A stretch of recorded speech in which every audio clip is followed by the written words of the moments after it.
The island of Sodor is surrounded by beautiful blue sea.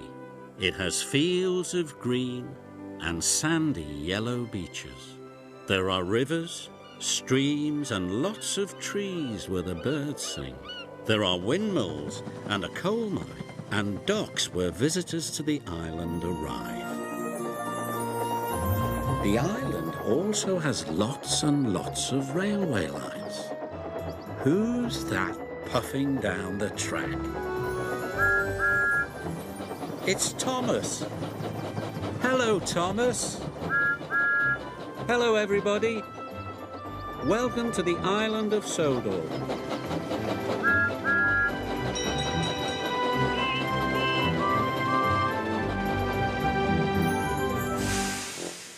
Henry and the flagpole. All the engines on the island of Sodor were very excited. There was to be a great banquet at the Scottish castle. Henry loved going to the Scottish castle because on the way he puffed past his favourite tree. The tall pine tree towered above the rest of the forest. Henry always stopped to look at it.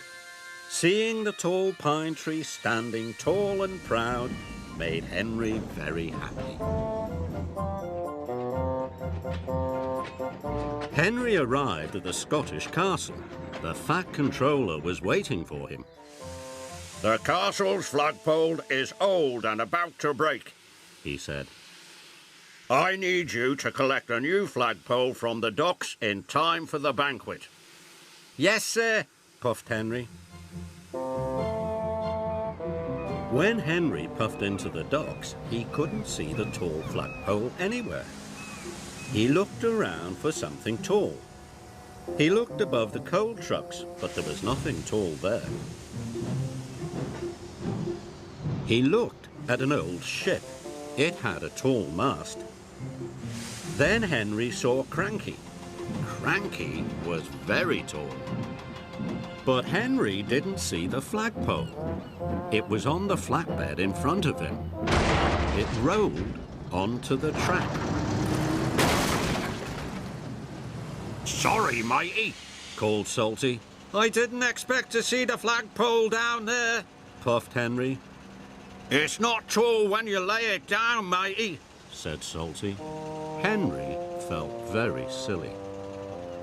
Soon, the fat controller arrived. This is a disaster, he boomed. The Scottish castle will not look the same without its flagpole. Henry was very sad. It was all his fault. Maybe seeing the tall pine tree will cheer me up, Henry huffed. But nothing could make Henry feel better. I wish I hadn't broken the flagpole, Henry sighed to Toby. They could make a new flagpole out of that tall tree, Toby puffed. Henry looked up at the tall pine tree. He didn't want it to be made into a flagpole. The next morning, Henry had to take some workmen to the forest. But the workmen were carrying saws and axes. Oh no, moaned Henry. They must be going to cut down the tall pine tree. Henry puffed through the countryside. Must save the tree, must save the tree, he puffed. Then Henry had an idea. He didn't take the workmen to the forest. He went to look for a new flagpole. Henry saw some children waving flags, but those flags were much too tiny to have flagpoles.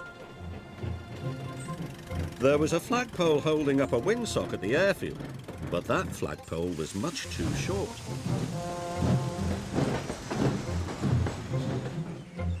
There was a tall flagpole on the beach, but it wasn't tall enough. Bother, wheezed Henry sadly.